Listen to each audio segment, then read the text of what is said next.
Assalamualaikum warahmatullahi wabarakatuh. Alhamdulillahirrahmanirrahim. Wassalatu wassalamu ala asrafil anbiya wal mursalin wa ala alihi wa sahbihi ajma'in, amma ba'du.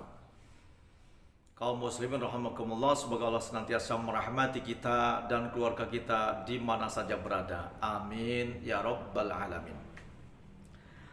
Kaum muslimin rahimakumullah, Allah Subhanahu wa taala menurunkan kitab suci Al-Qur'an ke muka bumi ini kepada orang yang dipilihnya, yaitu manusia yang mulia, Nabi Muhammad sallallahu alaihi wasallam.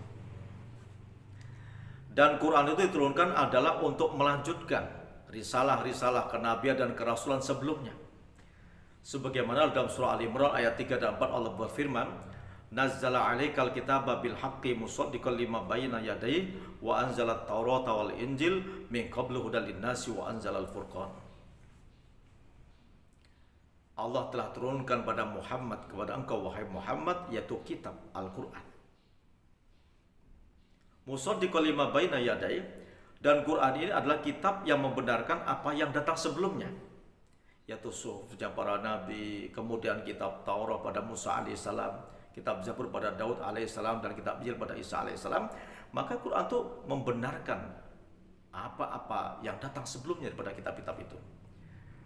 Wa anzalat Taurat wal Injil, dan juga Allah telah menurunkan Taurat dan Injil min qablu, dari sebelum Al-Quran diturunkan.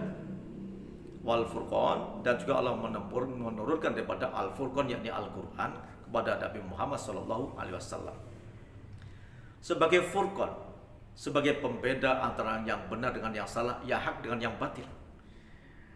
Maka dia sebagai pengkoreksi kitab-kitab sebelumnya. Kitab Taurat itu mengkoreksi suhuf-suhuf para nabi sebelumnya. Kitab Zabur pada Nabi Daud mengkoreksi daripada kitab Taurat yang ada pada Musa alaihissalam sebelumnya. Dan kitab Injil juga mengkoreksi kitab Taurat dan Zabur. Dan Al-Quran mengkoreksi kitab-kitab sebelumnya, yaitu Taurat, Zabur, dan Injil. Maka Quran itu sebagai pengkoreksi dan pelanjut risalah kitab-kitab sebelumnya. Tetapi ketika Rasulullah SAW menyampaikan Quran ini kepada orang-orang Mekah, maka dari kalangan tokohnya sampai orang awam itu banyak yang menentang, yang mereka mengingkari, mereka menghujat, mereka menghina, melecehkan, karena mereka beranggapan bahwasanya Quran itu adalah kitab yang dikarang-karang oleh Muhammad, kitab yang dibuat-buat oleh Muhammad. Tetapi kemudian Allah SWT menjelaskan pada mereka dengan kesungguhan dalam surah Al-Haqqah ayat 38, 39, 40 dan seterusnya. Di sini Allah mengajak mereka untuk berpikir, memfokuskan akal mereka, jiwa mereka, hati mereka. Dalam satu firman yang Allah firmankan, "Fala uqsimu bima tubsirun wa ma la tubsirun innahu laqaulu rasulin karim."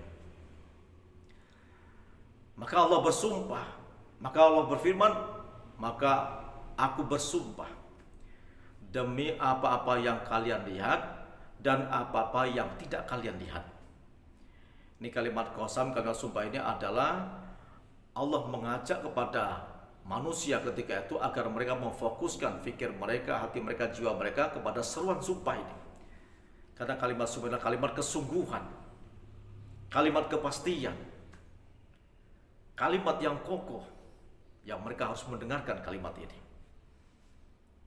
Maka Allah firmankan, ya, maka aku bersumpah demi apa yang kamu lihat dan apa yang tidak kamu lihat. Dan ini hanya kekhususan pada Allah, pada zatnya sendiri, untuk bersumpah atas makhluknya. Tapi kita tidak boleh bersumpah atas nama matahari dan bulan, atas nama gunung yang besar, lautan yang luas, atas demi langit dan sebagainya, tidak boleh. Kita boleh mengatakan demi Allah, wallahi, tallahi, billahi, dan seterusnya. Tidak boleh kita mengatakan sumpah selain kepada Allah Subhanahu wa taala, tapi jangan gampang-gampang bersumpah. Nah, kemudian Allah menjelaskan, "Innahu laqaulu rasulin karim", sesungguhnya dia Quran ini adalah firman Allah yang Allah sampaikan kepada Rasulnya yang mulia, yaitu Nabi Muhammad SAW. Maka kalian dengarkan ini. Ini bukan karangan Muhammad, bukan buatan Muhammad. Maka surah An-Najm ayat 3 dan 4 Allah firmankan, "Wa ma yantiqu anil hawa in huwa illa wahyu yuha." Dan Muhammad itu tidak berkata sekedar dari bisikan nafsunya saja. Tapi apa yang dikatakan Muhammad itu adalah wahyu yang diwahyukan. Maka Rasulullah itu pada awal kerasulannya itu melarang sahabat-sahabatnya untuk menulis hadis-hadis Nabi SAW agar tidak tercampur Quran dan hadis itu. Tapi seketika beliau akan menghadapi akhir beliau, lalu beliau boleh menuliskan sahabat itu tentang Al-Quran, tentang hadis. Karena Rasul telah melihat bahwasanya di dalam dada-dada sahabat sebagian besar itu sudah banyak yang menghafal Al-Quran. Maka diperbolehkan menulis hadis karena tidak akan mungkin tertukar antara Quran dan hadis karena mereka sudah banyak yang hafal. Jadi bukan karangan Muhammad. Nah, bukti dia itu adalah wahyu, dia itu mudah dihafal. Maka para sahabat banyak yang menghafal Al-Quran. Bahkan para imam-imam mazhab itu di usia-usia masih kecil mereka hafal Quran. Imam Syafi'i hafal Quran di usia 7 tahun.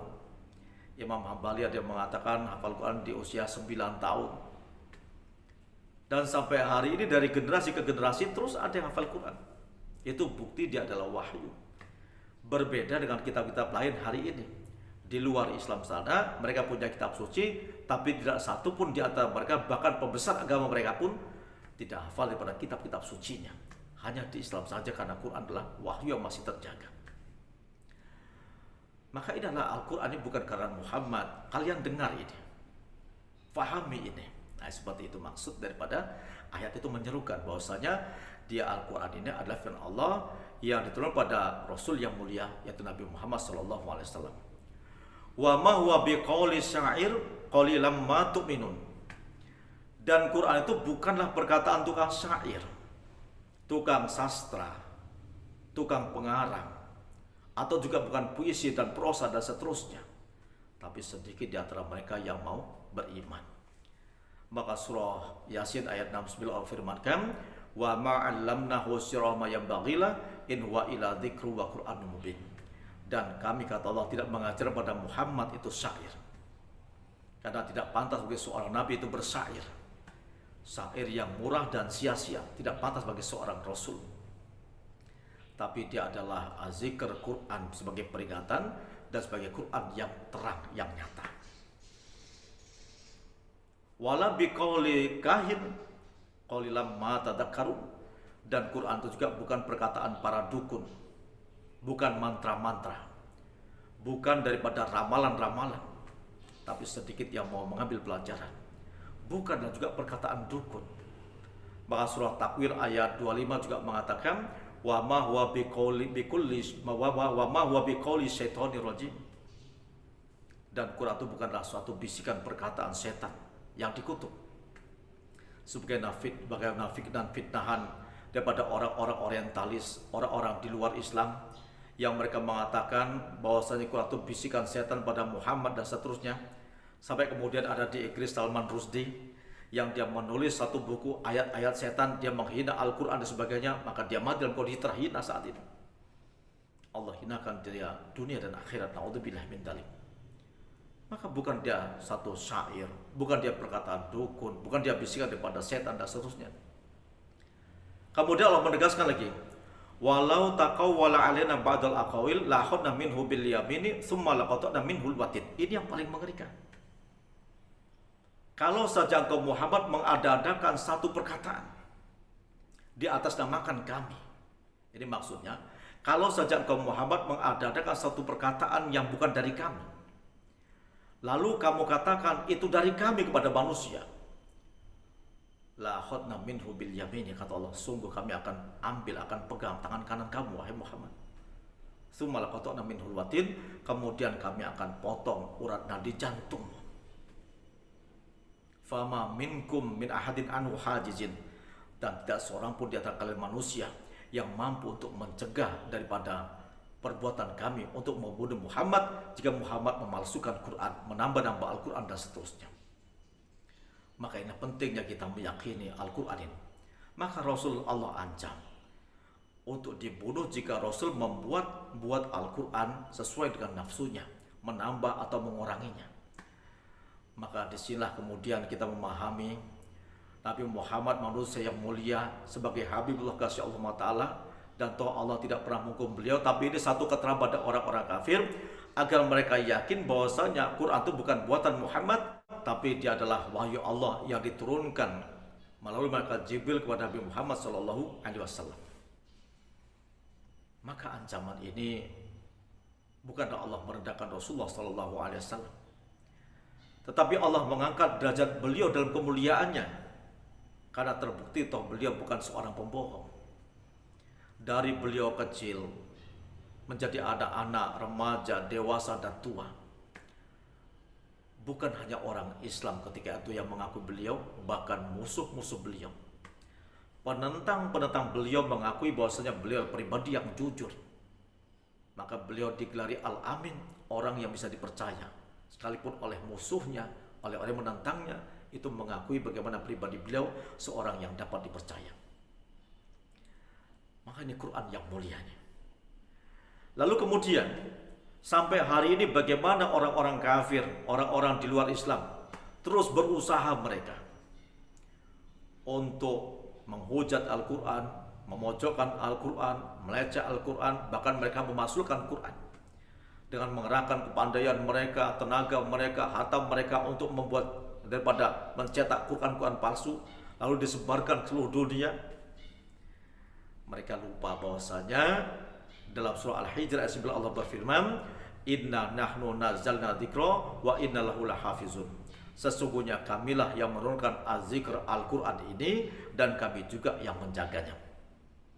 Maka Al-Quran adalah penjagaan Allah SWT, bukan penjagaan manusia. Nabi Muhammad meninggal dunia, sahabat melanjutkan Al-Quran, sahabat meninggal dunia, tabi'in melanjutkan Al-Quran, terus tabi'in sampai hari ini. Dan bagaimana caranya Allah menjaga itu? Yang pertama, Allah mengutus malaikat Jibril pada Muhammad SAW. Maka malaikat Jibril ini adalah malaikat yang punya kekuatan, punya kecepatan, punya kepandaian, daya hafal yang luar biasa. Ini sebagai tahapan pertama, penyampai berita pada Muhammad itu adalah malaikat yang bisa dipercaya. Yang kedua, pribadi Muhammad sendiri, yang Allah menggambarkan dengan ancaman itu bukan merendahkan beliau, tapi meninggikan beliau, bahwasanya sampai akhir hayat beliau pun ternyata Allah tidak menghukum beliau. Bahkan Allah sangat mencintai beliau, bahkan bersolawat kepada beliau, bahkan menghancurkan malaikat dan kita semua bersolawat pada Nabi Muhammad SAW. Allahumma sholli alaihi. Ini luar biasa. Allahumma sholli alaihi. Ya Allah, pribadi beliau sangat mulia sekali. Malaikat Jibril, malaikat yang punya kekuatan, kecerdasan, kecepatan, daya ingat yang sangat kuat, lalu menyampaikan wahyu pada Muhammad, orang yang dipercaya, orang yang punya kekuatan intelektual yang sangat tinggi, yang orang yang memusuhi beliau sekalipun, orang yang menentang beliau sekalipun, itu mengakui pribadi beliau bahwasanya beliau tidak pernah berdusta. Ini Muhammad SAW, karena semua Nabi dan Rasul punya sifat siddiq, amanah, tabligh, fatonah, cerdas, luar biasa, dan amanah. Dan selanjutnya setelah Rasul meninggal dunia, maka sampai hari ini Allah merawat Quran itu dengan cara bagaimana setiap harinya, setiap minggunya, tahunnya, detiknya di berbagai penjuru bumi ini ada orang-orang yang Allah hadirkan sebagai penghafal-penghafal Al-Quran di beberapa penjuru bumi ini. Ada orang-orang yang mereka terus menghafal Al-Quran. Estafet dari malaikat Jibril pada Muhammad SAW, pada sahabat, tabi'in, sebagaimana silsilah rantai-rantai yang tidak terputus. Mereka mengestafetkan hafalan itu sampai hari ini. Ini di mana Allah menjaga Quran itu dengan Al-Quran diletakkan dalam dada dan akal jiwa para penghafal Al-Quran. Maka betapa mulianya mereka. Dan mungkin kita yang sampai usia tua ini belum hafal Al-Quran, ayo kita sama-sama belajar. Jangan malu kita belajar daripada dasar-dasar Al-Quran, cara membacanya bagaimana. Jangan malu. Karena ketika Allah berikan kita usia 60, 70, 80 tahun, alangkah sedihnya ketika kita masuk dalam kubur.